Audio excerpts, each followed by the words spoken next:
All right, Dave. This doesn't look like a motor. Matter of fact, I'm 100% sure that's not a motor. Well, I don't know that we got any motors in here. Motors are electric.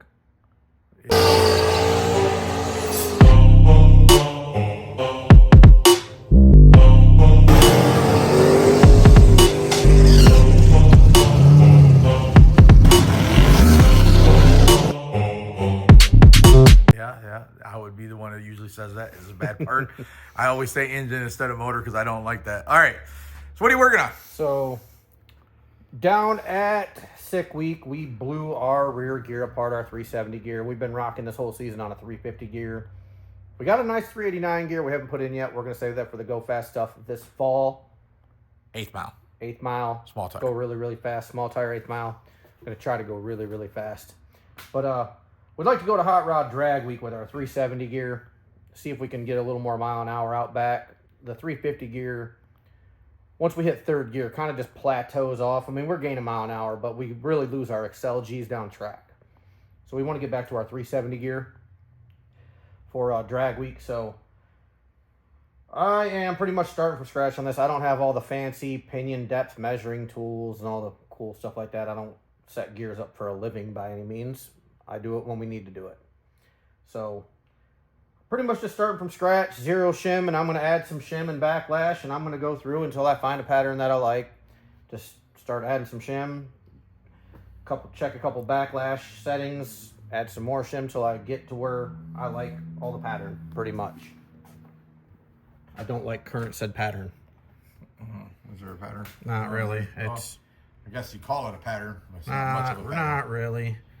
It's, you know, I've checked it at 10 thousandths or 8 thousandths backlash and 15 thousandths backlash, so I don't like it. But now we'll add some pinion shim. And what does adding pinion shim actually do? Does it add or take away backlash? Does it move it up or down, in and out? What's it actually Well, do? it's going to pull the pinion outward, essentially, moving it away. Okay. And then I have to readjust backlash. Like on this one here, this is Ford 9 inches are easy because you literally just screw this right here and set your backlash with that. And that moves the whole center section back. Yeah, that moves right. your ring gear back and right, Yep. left and right to get you your, basically your amount of gap between your teeth on your ring gear and your pinion.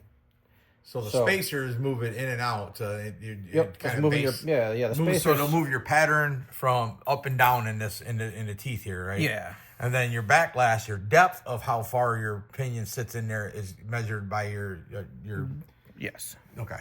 Yeah. Oh, it's good. Hey, people, I don't set up rear ends. I understand the basics to it. Obviously, I knew that stuff, but I thought it'd be cool for other people to hear what you're doing and why I walked over and just seen you were working on rear end. Be kind of cool to get in there. We leave for Hot Rod Drag Week in 10 days. So Yeah, I was just informed this. Somebody forgot to tell me. My secretary has not kept me in the loop, so. Well, we don't even have an intake, I don't think, yet, technically. Yeah. I will say, Blake Hughes over 417. And so you got a hold of him, and he already has one in the mail to us. Dude, I got a hold of him Sunday before Labor Day, and I didn't think he'd respond. I just messaged him, hey, when you get a second, do you have a lid with a burst panel? And he actually responded back. We talked for a minute back and forth Sunday. Monday, we confirmed that he had the parts, and I think Tuesday he was building. I sent us a picture, and I think I got confirmation we're receiving it tomorrow, where it got shipped out yesterday or whatever. Yeah. Yep. It's that supposed to is be here tomorrow. Pretty amazing. Great company. Awesome. Yeah, awesome. All right, well, we'll let you get back to work, and we're going to go check on the car. All right, guys, it is Thursday, September 4th. Back in the shop. This is like my second shift. Well, not really second shift, just different building. Call it second shift. Drive from one shop to this shop. Dave and Jeff and everybody's really been working pretty hard on the better Half Camaro. As a matter of fact, most this whole week, I think this is all we've really been working on. Other than some odds and ends and our daily work that comes in. So I'm going to do it real quick, show you what's going on here. Oh, I can't do that. Forgot, I'm on an iPhone. I can't switch screens, so I got to turn the phone around. Whoop. All right. So you've already seen in hopefully the last video, I have the windows working. The switches work underneath the mirror. I got the seals in last night. But since then, we have a windshield. The windshield is actually glued in. It's got some Claycos in it to hold it, keep it lined up. Tomorrow we will drill and get the screws in. So there's that. Back window is also glued in. It is actually in place where it's going to be. We still got a couple holes to drill. It'll have 3 across top, 3 across bottom, 3 on the sides. I think that'll be enough for that. Once again, on this side, you'll see the seals are in. We do have the quarter glass. They're sitting right there. We were waiting until tomorrow. This is all kind of rippled up and stuff. So what we're going to do, we're going to need glue on them, but we got some clamps that are bigger that'll literally clamp all the way around the door jamb through the cage. And we're going to clamp it in there so that we know that it's a good fit.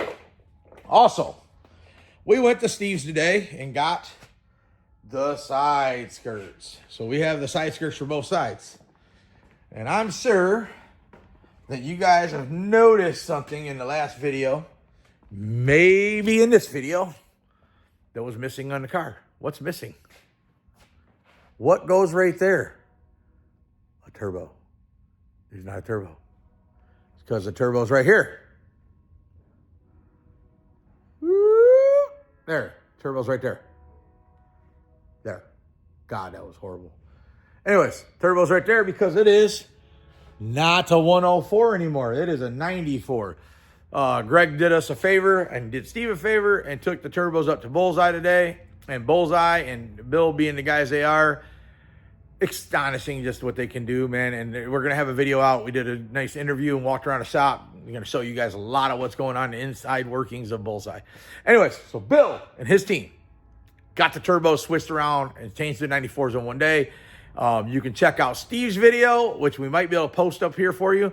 If not, you already probably seen it. Steve's video talking about smaller turbos, how much air they're moving, and the engine couldn't consume it, and it has some surging. We're hoping maybe with these right here, might not even need the boost valves. Maybe we'll. I don't know yet. But you guys got to stay in touch or keep watching because it's moving fast now. It's really, I'm getting excited. I don't know if Val watches, but Val needs to really get excited. Oh, I got something really cool to show you. I'm actually going to stop flipping. All right. Like I said, got something cool to show you. Something you guys probably, I don't know if we ever talked about it. So this is the pedal assembly. And you can see in this pedal assembly, Kevin and the guys at KSR made it movable. So it can move forward and backwards roughly 4 inches, it looks like.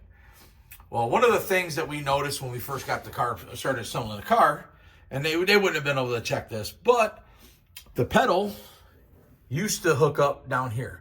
The cable would hook down here. And the cable mount that you see is, let me try to get a better angle. The cable mount that you see right here was down here.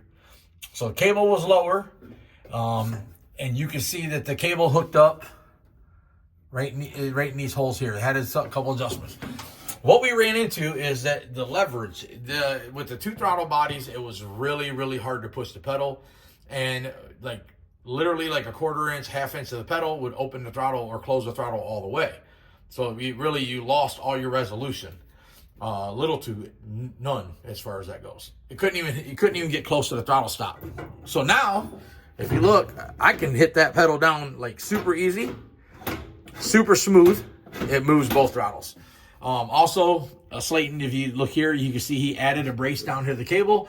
Keep it from having any kind of deflection with having to move the cable up to a higher spot. You notice that the angle that the cable works on now is 100% straight to the pedal. The pedal action is super smooth. I know that Steve and Val, especially Val, because that thing was hard to push, is going to love that. So we thought we were going to modify the pedal on the outside. We didn't have to do that. We were able to do it on the pedal assembly, and I dig that. So that's where that is. Wiring, all I got left to do in wiring is the headlight stuff. Probably be in the final phase. I'm hoping that tomorrow we finish getting the windows screwed in, get seat belts in this thing, and some seat covers. Probably snap the dash in there so you can see what it looks like all the way together. Obviously get the glass in tomorrow. Maybe get side skirts. So I'll probably put some time lapse up. I'm going to do some work on this thing. Thank you for watching. Dave, that's not a rear end. Hey, last time I talked to you, you were working on the rear, and now you're over here doing suit cables. Yeah, you know, I walked over here to grab my keys, check the doors, and go home, and somehow I got sucked into some stuff. So, real quick thing I was going to tell you guys about when I called Dave before he left is a lot of people don't understand how to set up the suit cable and how to cut it and figure it out. Unfortunately, I didn't video, but I packed the suits, which I hope Steve repacks them and checks them before his wife dries it, because I'm not going to be responsible. I pack the suits. I don't pack shoots. You see this one looks pretty. That one does not. And it's weird how they're packed. Amateur hour. I did all right on that one. I got bet the second one I did better. Anyway, so we got the cables coming out the middle. They come right out above the license plate. Cables run down the frame. All the zip ties I had to cut off all the wiring because I was pulling wiring out. Anyways, so Dave, we're gonna cut the cable. You're gonna figure out your spot where you want to cut it. You kind of got to figure it out. Actually, first thing I'm gonna do is I'm gonna go into the char and I'm gonna flip the pair. Oh, like it's launched, right? Like you just launched. So right now it's sticking out how it came to us. Yep, it disappeared. Into the launch position. So you put the suits into launch position before you cut the cable. Whatever you want to do. Deployed. All right, I dig it. Yeah. So then you're going to come back here, then you cut the cable, right? Yeah. So come in here, you know. How much slack do you like to allow? You know, I don't want it to be like pulled tight where it can fall out, but I want it to have I like it where it has a little bit of natural like push pressure. Okay. So if I'm here, you know, I like to push it back a little bit so it's always trying to push in on it so it's not going to fall out doing a burnout or something like that. You see cool things happen where people like, oh, the bag stuff falls out because their cable flipped down and fell out or whatever. All right. I watched somebody make a really cool pass one time. Didn't he win? Yeah. I've seen a couple people win where the chute falls out on the starting line. All right, so now he's got his goggles on. You can't see him. My squintles. Squintles.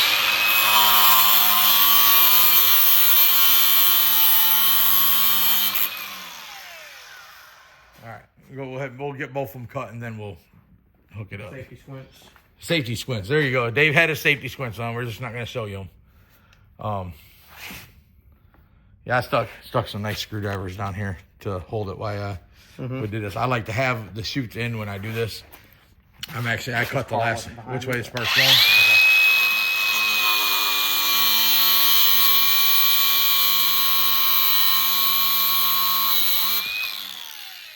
I'll go throw the lever the other way.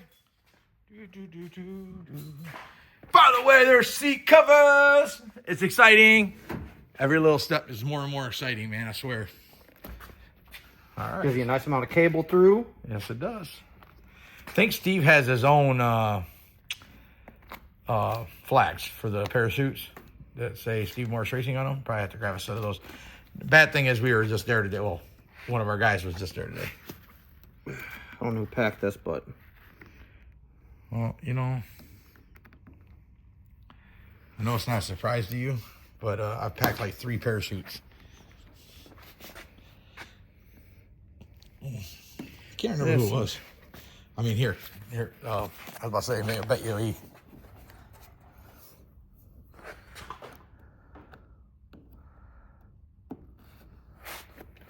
There we go. Yeah.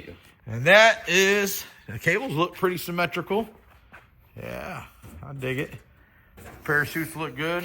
Slayton did an amazing job on the mount. The actual stick out, they're just above or not really above, they're about right where the wing plane is.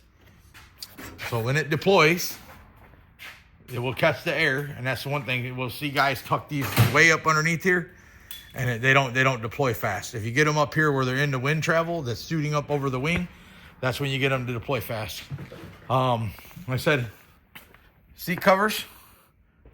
Man, seat belts are going in tomorrow. It is Saturday.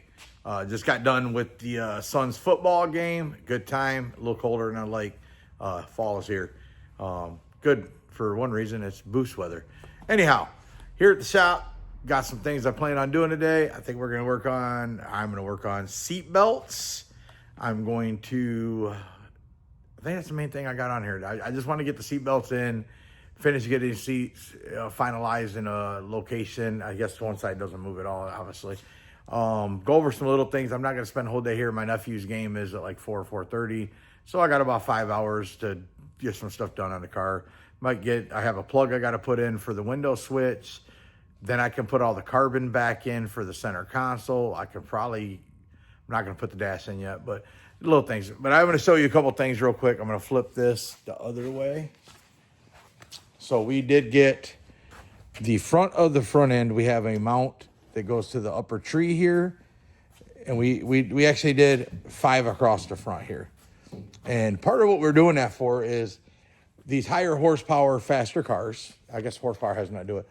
These faster cars tend to have the front end literally try to collapse on itself with, 250 mile an hour. Don't know when this car is going to do 250, if it'll ever do 250. I'm sure at some point it might. So we just wanted to make sure we had as much support in the front of it as we can. So if you look, and there might be a video of it, we're attached to this tree here, which is bolted to the whole front member. Literally, you can push on this thing and the whole car moves. There is no deflection. How good you guys can see underneath here how these are tied in. We'll pull the springs up because right now they're flushed off. We'll have to pull the springs up 1/8 inch, or not even quite an 1/8 inch. Pull the springs up 1/8 inch or so, or whatever we have to get these deuces. Will actually go through the hood and the front end, so it'll sandwich it all together. We still got to add the Zeus's down the side, trim up some of this body panel work here. You don't want the stuff touching. Now that we kind of got final fitment on some of this stuff, that'll get done. You already know glass is in. You already know seals are in. Trims here. Side glass in. Done. I got fingerprint on there. Both side glasses are in. As you look down here, you see the skirt. We actually had to order some clips. The side skirt's getting ready to go on. It'll probably be this week. Bowl horns are now cut down. And to be honest with you, they look really good. It is the right amount of turn out, the right amount of turn up. I thought about putting an 18-degree pie on it to get it just up a little flatter. But the truth is, I like them. And I mean, it's up to Steve to like them, but I like them. Where else? I already showed you guys this other bullhorn. Obviously matches identically. Once again, this side. Door seals in. Side windows in. Windows in on the door. You already know that. All right, so the bullhorn. Work our way around the car. As you already seen, I think in the last video. Turn that car off. There's no reason, man. Last video, both parachutes are in. Cables are done. They're cut to length. The mount for the chute's done. I don't know how well you can see it down here. The airlines for the chutes are done. I'm actually going to probably charge them today and actually make sure they deploy. I'm actually going to have Slayton or one of the guys get these all prepped. And we're just going to, until this car is proven out, we're just going to paint all this stuff with some roll cage black. Just keep it from rusting anymore. And it'll look good to get started. I know Steve's going to get a wrap. Got some tapered screw holes already started here. I think 1 or 2 of these are already in. We still got to screw the rear window and the front window in. I had to order some longer screws because they are glued in. So these are glued in like they would be from the factory, so that they don't leak. Because obviously, it's a drag and drive car. And drag and drive cars are going to see the rain. If you've seen the last if you've seen the last magazine shot or shoot or magazine article from Sick to Mag, there's actually a picture of our car there driving in the rain along with Goldstone and some other cool guys. So we'll get a time lapse going. I got some bolts over here, some fine thread 1/2 inch. I'm gonna grab the seat belts and I'm gonna try to put the camera where you can watch me get the belts bolted in. So I was getting all the hardware around to, I went and bought some hardware, actually some 1/2 inch fine thread stuff, everything I needed to do seat belts usually. And I probably should have opened the packages and checked out the seat belts. And here's why. Don't need bolts. Everything's clips. As I was saying, these are the clips. They're already on most of the belts. As you see, I have both belts laid out. I'm going to go work on installing them.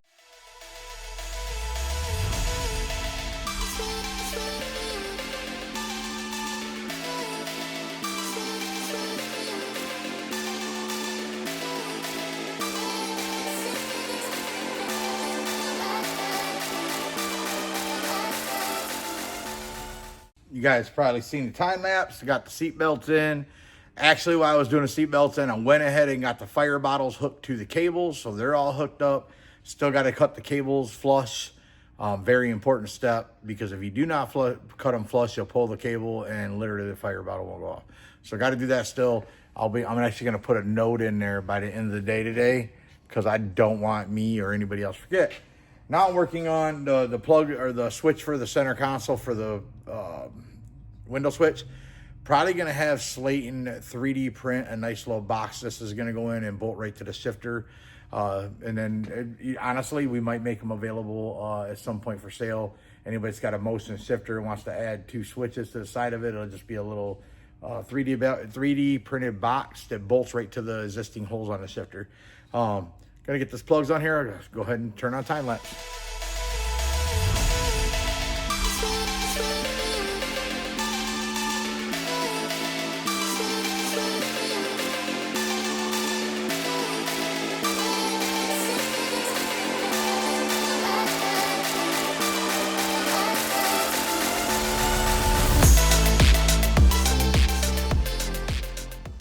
All right, so I walk over, because I'm actually doing work and Dave's playing around, and this guy pulled the door off the car. Then I see him putting grease on these nice, beautiful billet hinges, and we just took the carbon door off, as you see. Pro mod. Well, we want to go back to no mod, so we're gonna grab one of these beautifully painted, full size, full weight, heavy factory doors and put them back on, because drag week. So I'm gonna actually set the camera up, because you guys ain't gonna be able to watch it. I'm gonna have to help them because they're heavy. They're like 90 pounds a door or something stupid. I don't know. Oh. From pro mod to no mod. Now let's go to the other side. We're gonna do I'm not gonna do time lapse. I'm gonna leave it on regular video so you guys can watch start to finish. Time us, or time Dave, should I say. I gotta put some grease on this hinge still, but yeah. I mean, don't take too long to put grease on it. How about this? Well, I paused the video because we had to get some lube to be able to get the pins to release. And of course, about the time that Dave sprays some WD-40 on it or whatever, it comes right off and the video is not running. So I'm not gonna put the door back on.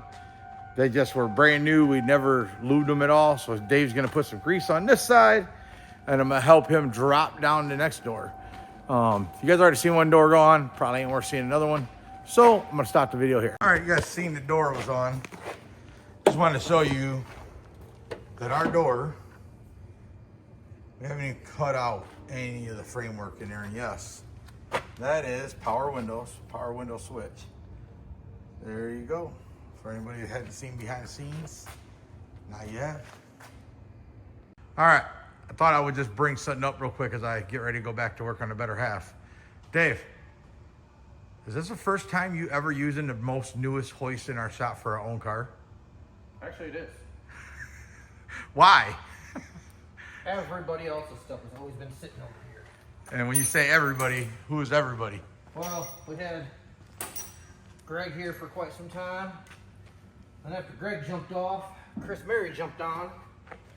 And pretty much this has been used to hold everybody's cars. Well, everybody's car's been used to hold the hoist, I guess. Is it kind of scary that we're putting ours on it right before we leave for drag week? Because everything gets stuck on that thing forever? Yeah, everybody's car usually sits there. All right, we'll see you in a couple years. Yeah, that's about how it feels. Well, I don't feel like that's going to be the case. Dave's going to get her in drag week trim today. There you go. What's up, everyone? Today it is Sunday. I just got out of church. Man, it was a great service. To be honest with you, it kind of changed how I was coming to approach today. I'm working 7 days straight. Obviously, you guys have been watching the videos. You probably figured it out even Labor Day last week. We have been busy. I've been letting things get to me. I never feel like I get enough done. Never have enough time. My kids play sports. My daughter does cheer and wrestling. My son does football and wrestling. We're always doing something. We try to race. We try to run 2 businesses. It has just got overwhelming lately. And I'm going to tell you the truth is after church today, man, I feel a lot better. I forget how blessed I am to be able to do this and how blessed I am to have you guys that even take the time to watch me. I don't care if I have 1 follower or 1 subscriber, or I have 100 million subscribers, to be honest with you. Hopefully I have a positive impact with somebody out there in the car. It doesn't even have to be car world, I guess, in any way. Just know that that I care. I really do. I want to do this for not for the fame, or if there's ever that. I don't think that's even the case for me. I want to help somebody. I want somebody to see a video and be like, hey man, I didn't know that. And I can do this now, and I wouldn't have done it before. And so that's why I do these, and I'm blessed to have a chance to do this, and I'm blessed to have somebody like Harley and Steve Morris and Nate and all the other guys around me that have helped us do the videos. And I'm trying to get better and better about how I video, the sound, the angles, and I know I'm not good at it, and you guys don't have to remind me. I don't mind the criticism. Anytime somebody gets on here and criticizes me, as you probably noticed, don't get upset. I'll try to take it and move forward. But today, on a positive note, just wanted to say I was blessed for my family, my friends, my opportunities that I'm given to be able to race, to build race cars, to work on stuff like that, to work on stuff like this, and all kinds of other cars, even the Monte Carlo in the back.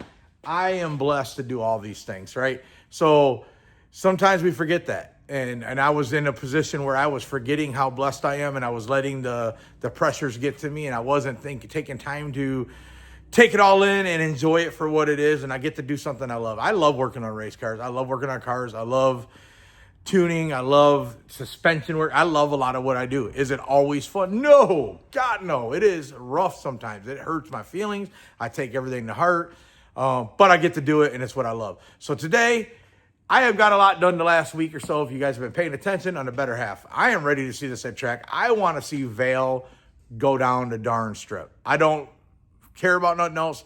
I don't care if it runs a 9-second pass, to be honest with you.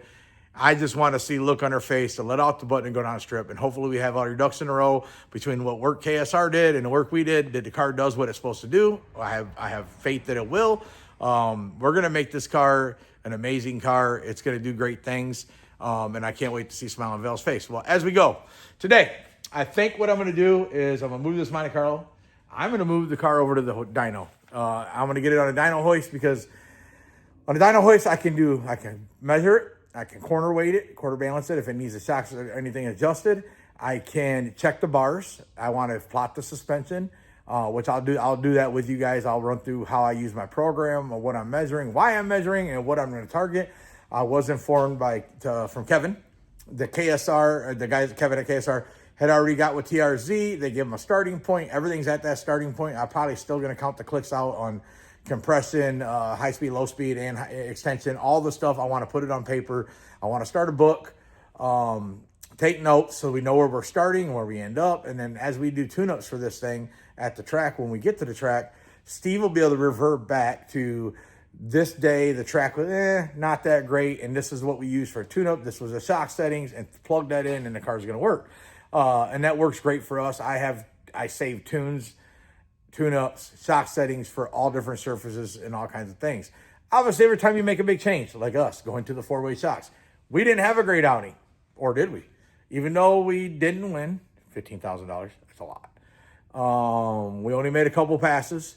We got some data, we learned something, and I did add some timing to our car, and it went a lot faster to the middle. That's where we needed to pick up at. We've been kind of stuck at this 430s area, which is fast, don't get me wrong, but we have bigger dreams and aspirations. Whether the street car ever does that, doesn't matter. I'm still going to try. So anyways, car's going to get on hoist. I'm going to measure it out. I am going to plot the suspension. I'm going to lock all the bars down. And then Monday, tomorrow, Slayton's going to come in and work on the rest of getting the hood mounted. He's going to, hopefully, like I said, when I give you guys dates and times, that changes. So tomorrow, we're hoping that Slayton has time, that he gets the hood done, mounts the hood up, and that he's going to get the engine containment tray done, maybe even trans containment tray. By the end of this week, we'll hopefully put this video out. You guys will be seeing it. The car will pretty much be ready to go to the track. Bad news. Well, kind of bad. We will be gone leaving Friday, and the rest of the videos leading up from this point on, after you guys see this one, which will probably be Thursday, will be daily updates at Drag Week. And I hope that you guys that all come and watch us for the better half and other projects, please take the time to jump in and watch our daily videos. They're probably only going to be 20 minutes long. There's not going to be a ton of talking. It's going to be more making of passes, what we did, where we're at. We're trying to go set some more records. We would like to bring our Super Street record a lot deeper into the 6s. We know we have the car to do it. We've been faster than what we've shown to the quarter. And we plan on using all of it this week if the tracks can take it. So please take a time. If you do watch the Better Half stuff, throw our videos on when we do the race content next week. Make sure you throw a comment out there. Tell us what you like about the race content, how we can do it better. Do you want in-car footage?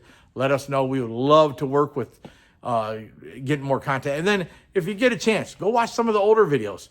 Obviously, our YouTube stuff fell off a little bit. We haven't been as constant or consistent as we'd like to be. Last week, we did drop almost an hour-long video.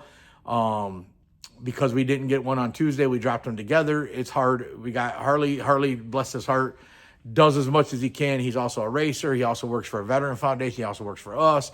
He also does things for other people just because he's just blessed to have he blesses people with his time. So because we're at his mercy for some of the video stuff, we respect that time that he has. So like this last week, Nate was the one that did our video. Nate, if you guys probably watch all Steve Morse's stuff, Nate does the editing and the videos for Steve. He helped us out and did our video. Thank you, Nate. I really appreciate you. All right, I'm going to get us time lapse to get started.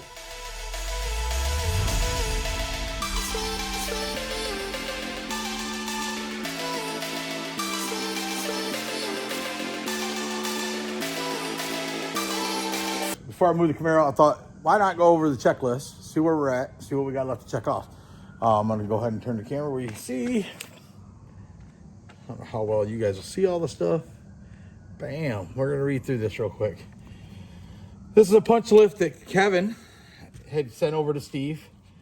We have not done the engine pan or the belly pan.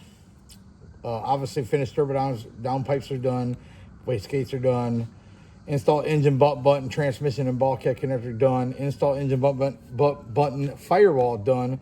Plumb engine fire system. Actually,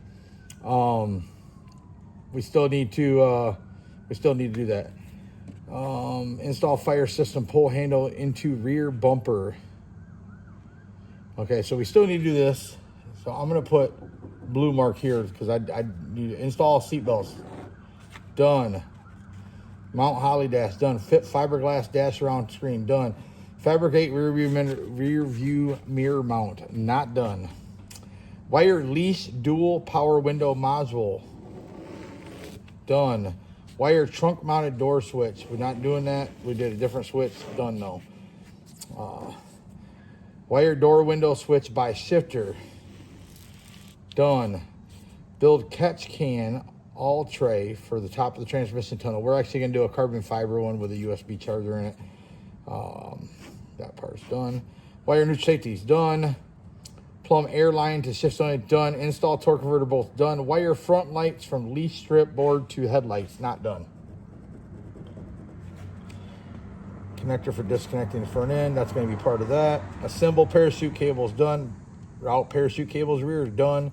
Plumb air line to chute handle done. Mount parachutes and connect air lines done. Build trailer hitch is not done. Mount backside fiberglass nose done. Trim fiberglass to fit around exhaust done. Trim factory side skirts, still need to do that. Just got the side skirts. Fit hood, still need to do that. We're actually working on that tomorrow. Install the Zeus fabs for the fiberglass bumper and hood support done.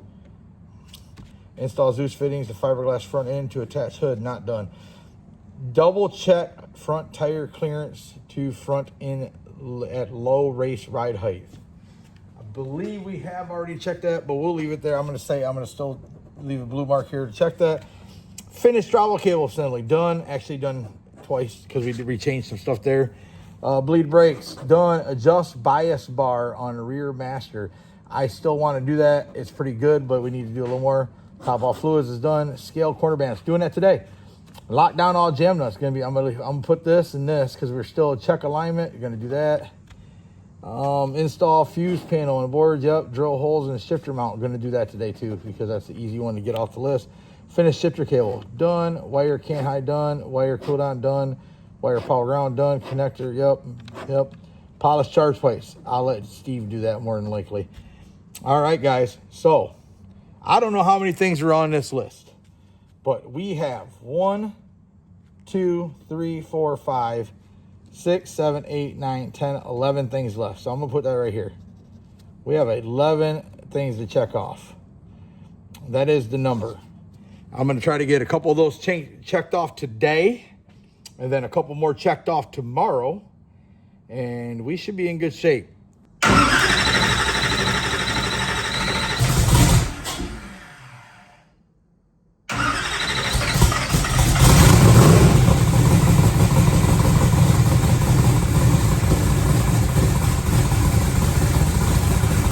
All right, I just wanted to do a quick video. It's sunny outside. Not sure this car's seen sun in a long time, but boy, is it looking good. As every piece goes on this car. I mean, the parachute mounts, the freaking having the quarter glass in, having the windows work. And my switches popped out because I'm gonna probably change it to a little lower profile one. The front end is actually mounted. We haven't got into the headlights or nothing yet, but man, just something about. And then, you know, it's been in there long enough I didn't even notice this. How about the hell yeah brother that Cletus put on the valve cover? Pretty sure that was Cletus. And then you see the scratch and dent that Steve put on there. Just the little things. It's a little dusty, but man, it's surreal. It's a start of the finish.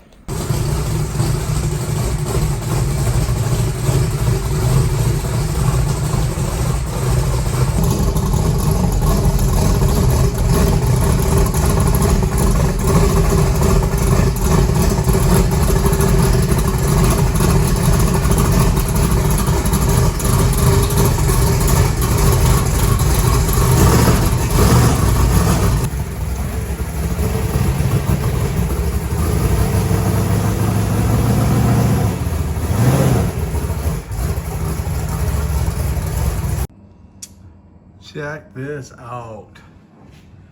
We are officially underneath the car. I'm getting ready to check shock settings and measure everything. Look at those AFCO 4-way adjustable. Same thing we just put on our car.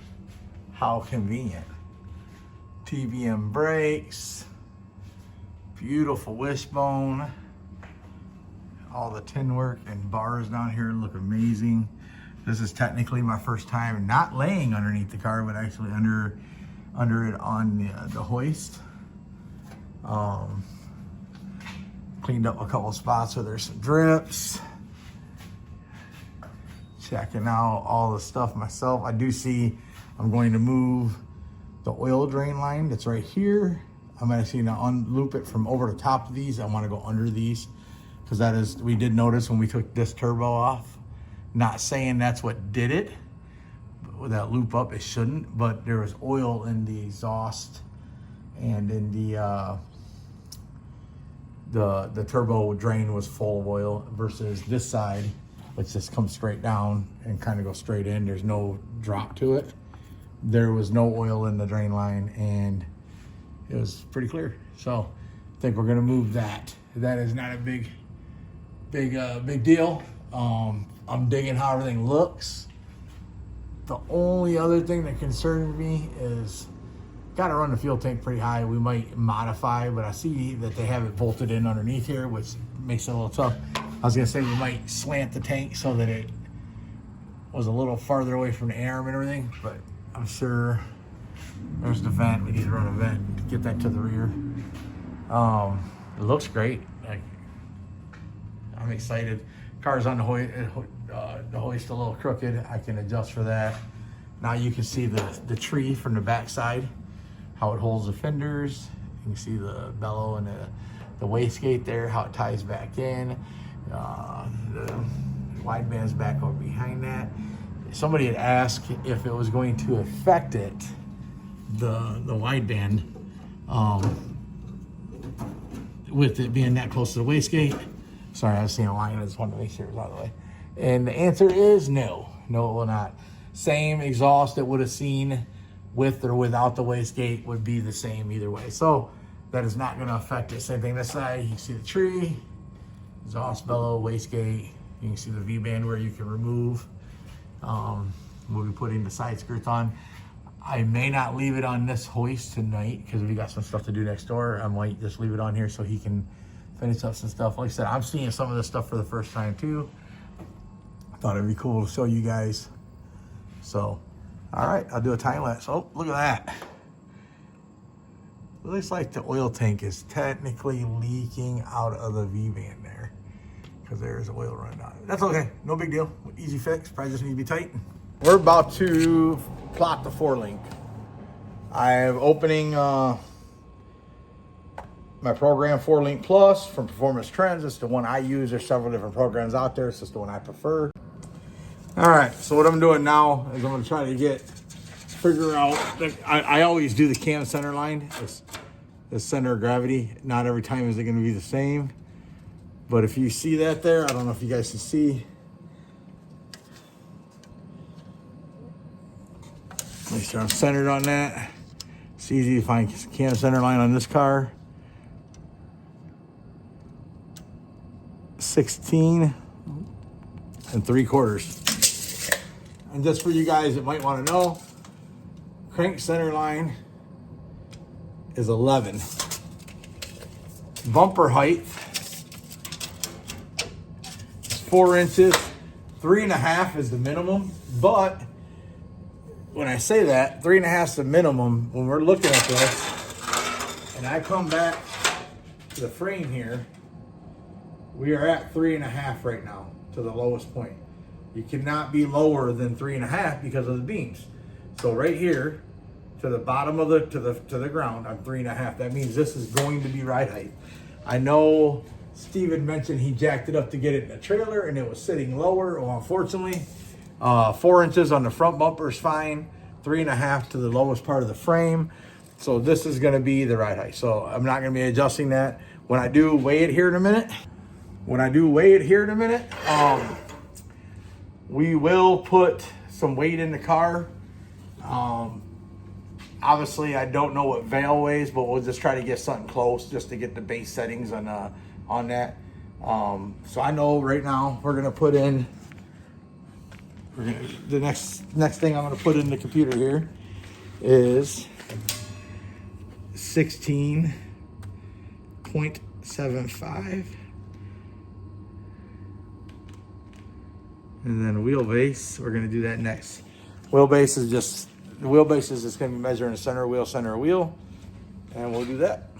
Wheelbase approximately 112, which I bet you if we look it up is about right. I don't know the weight percentages, but just to get started, I'm gonna say on rear, I'm gonna say it is gonna be 45. No, I'm gonna say 40. 42. Just to be guessed. I'm guessing. Let's see how close I am. I think it's gonna be 42 rear weight bias. Calculate, estimate from 2 angles. I'm not worried about the pinion U-joint degrees. I guess I can go do that just to show you guys. All right, so while checking the pinion angle, come up with a conclusion that it was about 4.5 to 5 degrees of pinion angle. Well, we don't want to start with that much pinion angle. That's an awful lot of bite. So what we're going to do is I'm going to actually get the pinion angle. I'll get the meter or get it set to 0 reference.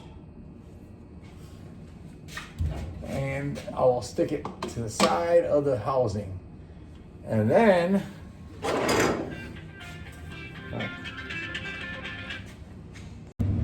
all right guys, so got a phone call. You probably seen that. What I did during the phone call, I should have recorded, but I was talking, is I got the pinion angle where I wanted it.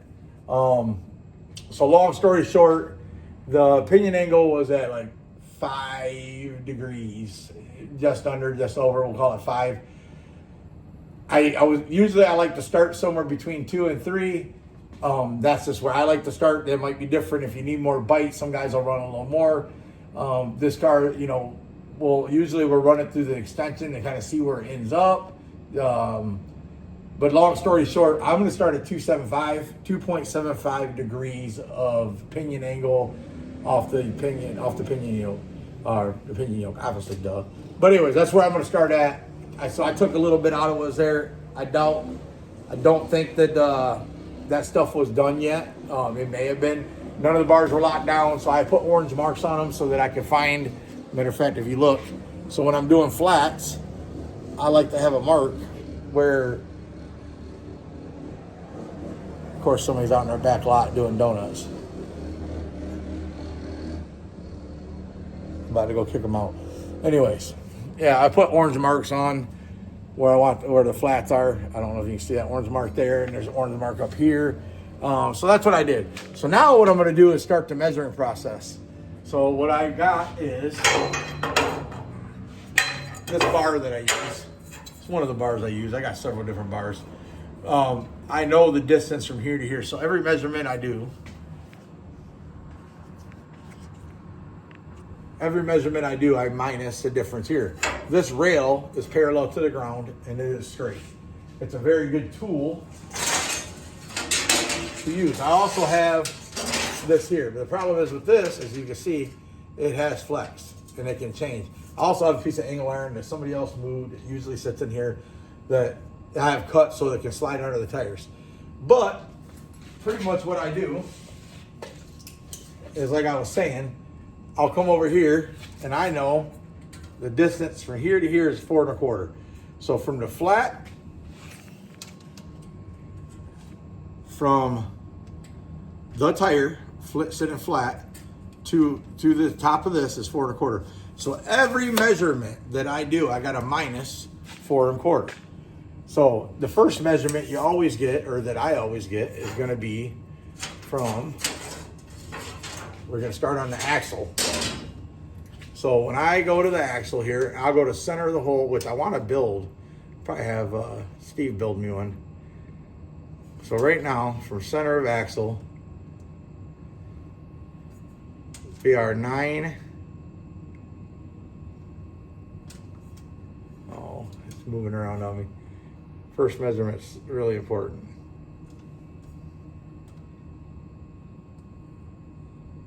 We are 9 3/8. 9 3/8. So what we're going to do is we're going to take 9 3/8 and we'll minus 4 1/4. Yes, I'm going to do it on a calculator. You know why? Because it's important. So instead of, I'm usually pretty good at math. I just trust. I trust this more than I trust me. All right. So the answer to that question, you guys probably already did it, is 5.125. So I'm going to go to measurements, bottom axle, and we got to tell it how many holes there is. So how many holes do we have down here? 1, 2, 3, 4, 5, 6, 7, 8, 9. We have 9 holes. All right, so now I got to go get the center of axle tube forward. I didn't grab that before I got down here, so I need to do that. Looks like it's 5/8. That particular hole is going to be 5/8 of an inch, so 0.625. And that's going to locate that first hole. This one is going to be 0 forward, and then we'll measure the height difference, and we should be able to add it up every time. 5.5 inches plus 3/8 of an inch. The answer is 5.87500 inches.